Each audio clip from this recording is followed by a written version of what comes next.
এইবারে নবীজি আমার দয়া নবীজি কইতেছে যে বেটা আমি যদি না হইতাম তাহলে এই সাধারণ হইতে না তোরা হইতি নি সাবেরি আসমান হইতে না জমিন হইতে না কিছু হইতে না আমি যদি না হইতাম।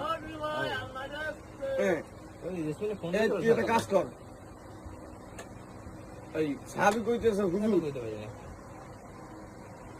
আমার আমি এই গুহার ভিতরে থইয়া আমি যাইতে পারবো না, আমার জান যাইবে কিন্তু আমার আমি উঠেই ছাড়বো হুজুর।